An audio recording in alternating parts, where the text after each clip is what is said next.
What I see unfolding inside Iran right now is not mysterious, and it is not unprecedented. What is dangerous is how predictably Washington will misunderstand it.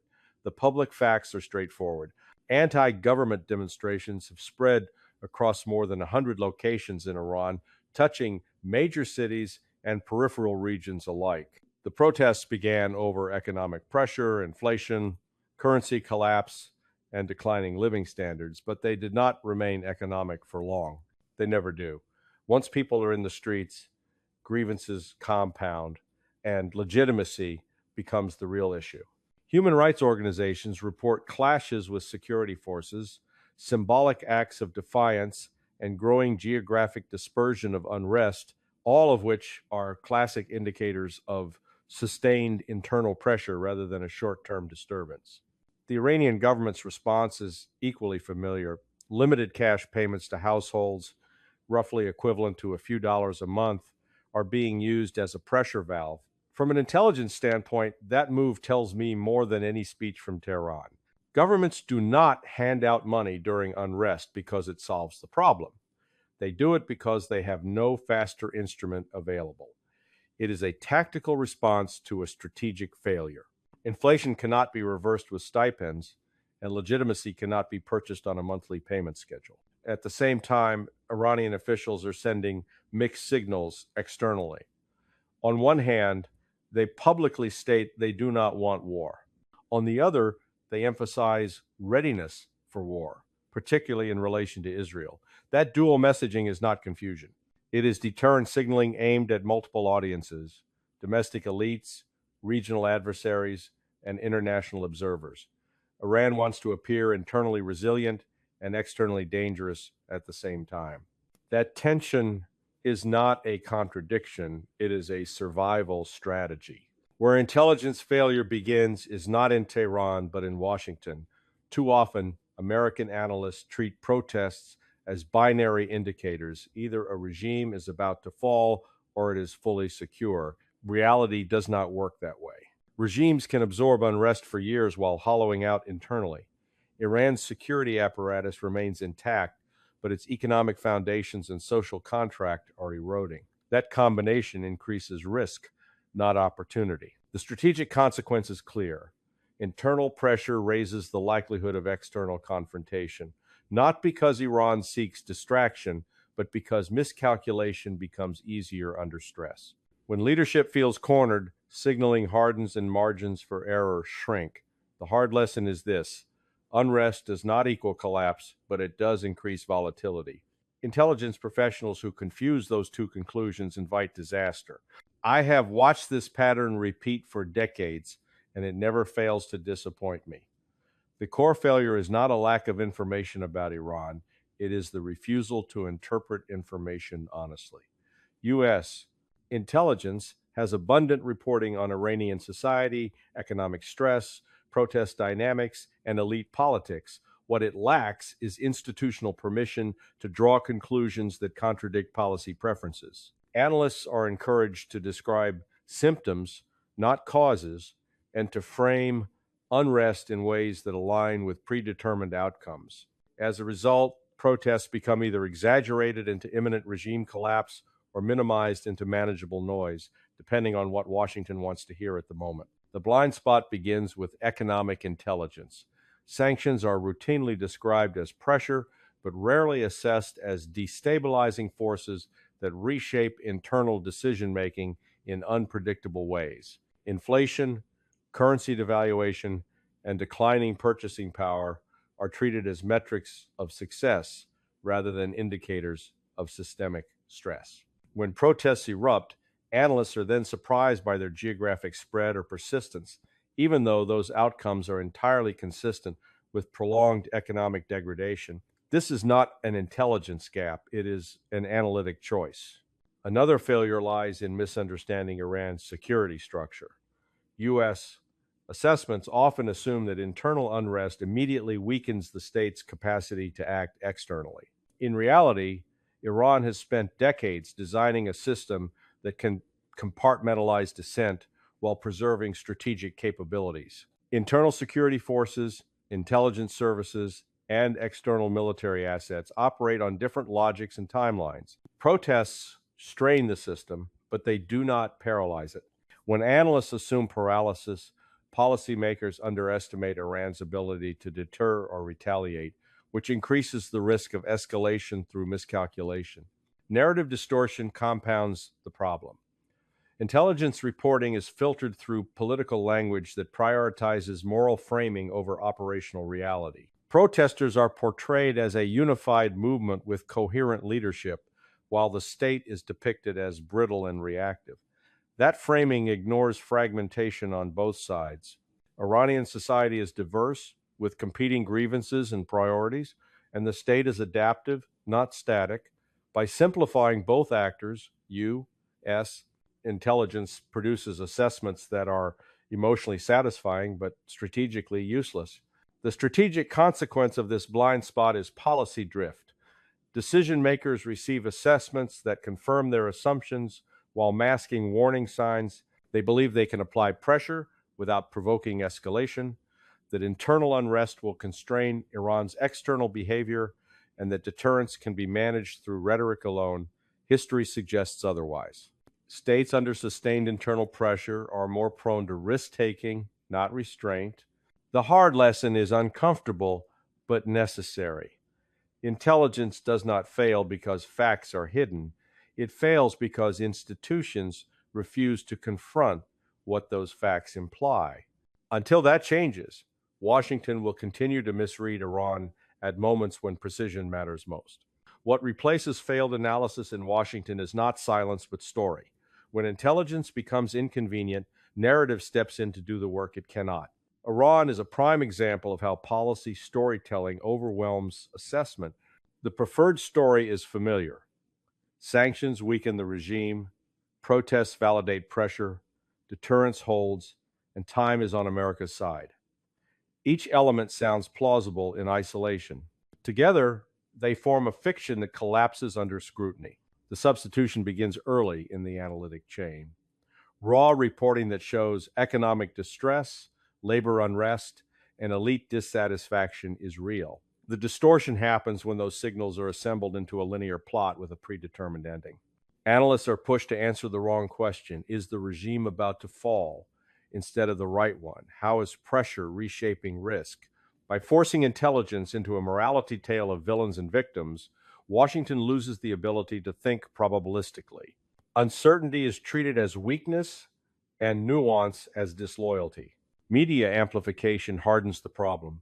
Selective footage of protests, symbolic acts of defiance, and defiant slogans are elevated as proof of irreversible momentum. Countervailing indicators, security force cohesion, adaptive repression, continued regional deterrence are downplayed or dismissed as propaganda.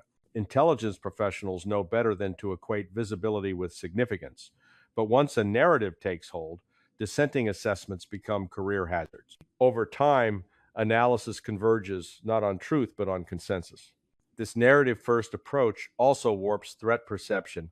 Iran's external posture is read through the lens of internal fragility, leading to the belief that deterrence signals are bluffs. Missile inventories, proxy networks, and command and control resilience are acknowledged, then mentally discounted. The assumption is that a stressed regime will avoid escalation at all costs. History does not support that assumption. States under pressure often escalate to restore credibility, not surrender it. The strategic consequence is self-deception. Policy becomes performative, sanctions announced to signal resolve, warnings issued to signal strength, while the underlying risk curve steepens. When outcomes diverge from expectations, the response is not reassessment but narrative repair. Blame shifts to allies, intelligence misses, or adversary irrationality. The story is protected, reality is adjusted. The hard lesson is stark. Narratives are not strategies, and belief is not deterrence. When intelligence is reduced to a supporting character in a policy script, surprises are guaranteed. And when surprises arrive in a volatile region, they arrive violently. When analysis gives way to narrative, the next step is almost always militarization. This is not because war is inevitable, but because force becomes the easiest tool to justify once assumptions harden. In the case of Iran, distorted intelligence has steadily translated into coercive signaling carrier deployments, airstrikes by proxies, public warnings based on the belief that pressure can be finely calibrated. That belief is an illusion. The intelligence failure here is subtle but deadly. U.S. planners assume they understand Iran's escalation thresholds because they have modeled them repeatedly. Those models, however, are built on sanitized assumptions about rationality, control, and communication. They underestimate how internal stress alters decision making. When leaders are managing unrest, economic collapse, and elite infighting simultaneously, their tolerance for perceived humiliation drops. Deterrent signaling that might be absorbed in stable conditions can be interpreted as existential under strain. Military posturing is then justified as preventive or defensive, but its effects are cumulative. Each strike on Iranian-linked forces, each interception, each publicized deployment narrows diplomatic space while reinforcing hardline narratives inside Iran. Intelligence assessments often acknowledge this dynamic in footnotes, then dismiss it in conclusions. The result is a strategy that treats escalation as controllable while behaving in ways that make control less likely. Another misjudgment involves proxies. Washington frequently assumes that Iran's partners, Hezbollah, militias in Iraq and Syria, regional allies are valves that can be opened or closed at will. In reality, proxy relationships are networks, not switches. They have their own incentives, internal politics, and escalation ladders. When pressure increases, these actors do not always wait for instructions. Intelligence that fails to account for this autonomy invites chain reactions that no one intended. The strategic consequence of militarized misjudgment is a region locked into hair-trigger dynamics. Internal unrest in Iran raises sensitivity, external pressure raises signaling volume, misinterpretation becomes more likely. A single incident, misattributed, exaggerated, or politically exploited, can tip the balance. At that point, intelligence loses relevance because events move faster than assessment cycles. The hard lesson is, 1. Intelligence professionals learn early and policymakers often forget. Force does not compensate for misunderstanding. It magnifies it. When military tools are applied on the basis of flawed assumptions, they do not restore credibility, they expose its absence. Internal unrest does not stay internal when a state sits at the center of a volatile regional system. Iran is not an isolated case study, it is a node. When pressure builds inside Iran, the effects ripple outward through alliances, adversaries, and proxy networks. Intelligence failures occur when analysts treat these dynamics as separate tracks rather than an integrated system. The immediate contagion risk lies in the Israel-Iran-Hezbollah triangle. Israeli air operations against Iranian-linked targets are often assessed as discrete tactical events. From an intelligence perspective, they are signals layered on top of existing stress. Hezbollah's posture is calibrated not only to Israeli actions, but to Tehran's internal condition. When Iran appears under pressure, deterrence signaling becomes more rigid, not more flexible. Restraint is interpreted as weakness by adversaries and as vulnerability by allies. That logic compresses decision timelines across the region. Another vector of contagion runs through Iraq and Syria. Militias aligned with Iran operate in political environments already strained by governance failures and external pressure. When unrest rises in Iran, these groups become both instruments and actors. Intelligence assessments that assume centralized command miss how local commanders respond to opportunity, fear, or misperception. A single rocket launch or drone strike can escalate through attribution rather than intent. The maritime domain adds another layer of risk. The Gulf is not just an economic artery, it is a signaling space. Disruptions, seizures, or close encounters are often dismissed as harassment. Under conditions of heightened internal stress and external pressure, they become tests of resolve. Intelligence failures here stem from mirror imaging, assuming the other side interprets risk the same way we do. Iran's leadership views maritime signaling as one of the few asymmetric tools that reliably commands attention. Ignoring that reality invites surprise. The strategic consequence of regional contagion is loss of insulation.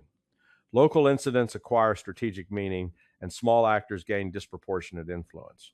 Washington's belief that it can manage escalation through selective engagement collapses when multiple theaters interact. Intelligence warning becomes fragmented, with each region analyzed in isolation while the system accelerates. The hard lesson is that instability is not additive, it is multiplicative.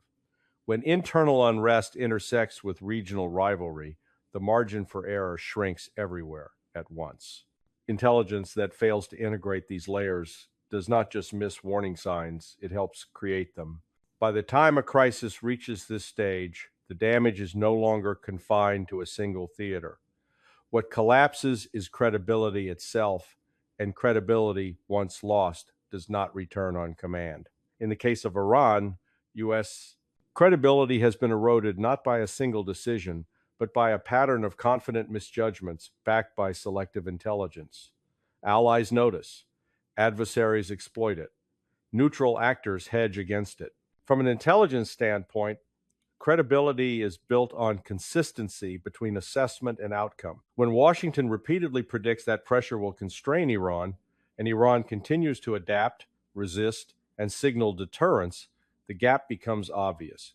Public warnings that go unenforced, red lines that shift, and narratives that change midstream all undermine belief in American strategic clarity. Intelligence professionals understand that deterrence relies as much on predictability as on strength. Policy driven by narrative erodes both. Allies in the region respond rationally. They diversify security relationships, pursue independent channels of communication, and lower their reliance on U.S. guarantees. This is not betrayal, it is risk management. Intelligence failures accelerate this process by providing overconfident assurances that later prove hollow. When outcomes contradict assessments, trust in future assessments diminishes. Adversaries draw their own conclusions. Iran learns that U.S. responses are often constrained by internal debate, alliance management, and narrative maintenance. That does not embolden recklessness, but it does encourage testing. Each test recalibrates expectations, narrowing the deterrence margin. Intelligence that frames these tests as isolated incidents misses the cumulative effect. The strategic consequence is systemic. Once credibility weakens, every signal must be amplified to achieve the same effect, raising the risk of overreaction. Diplomacy becomes performative, force becomes louder, and intelligence becomes more politicized. The cycle feeds on itself. The hard lesson is unforgiving. Credibility is not restored through rhetoric or punishment. It is rebuilt through accurate assessment and disciplined policy. Without those foundations, even overwhelming power loses its deterrent value. The final lesson is not about Iran. It is about how intelligence fails when it is asked to serve belief instead of judgment. What we are witnessing is the end state of a long process in which analysis was bent, trimmed, and repackaged to sustain a strategic narrative that no longer matched reality. Iran did not break the American strategic narrative, it exposed it. The observable facts were always there. Economic pressure degraded living conditions but did not fracture the state. Protests signaled legitimacy stress but not imminent collapse. Military deterrence constrained behavior but did not eliminate risk. Each of these realities required disciplined interpretation. Instead, they were folded into a story that promised control without cost. Intelligence professionals know that such promises are a warning sign, not a solution. The core failure was institutional. Analysts were rewarded for clarity over accuracy, confidence over uncertainty. Assessments that acknowledged complexity were sidelined in favor of those that supported action. Over time, this produced a self-reinforcing loop. Policy shaped intelligence, intelligence justified policy, and deviations were treated as errors rather than signals. When outcomes diverged from expectations, the system adjusted the story instead of the strategy. The strategic consequence is a narrowing of options. Once credibility erodes and escalation dynamics harden, there are fewer off-ramps. Decisions are made under time pressure, with degraded trust and inflated stakes. Intelligence becomes reactive, chasing events rather than shaping understanding. This is the most dangerous phase of any confrontation. The hard lesson is one that intelligence history teaches repeatedly and leadership repeatedly forgets. Power cannot substitute for perception, pressure cannot replace comprehension, and narratives cannot compensate for analytic failure. The damage does not announce itself with collapse. It accumulates quietly until the margin for error disappears.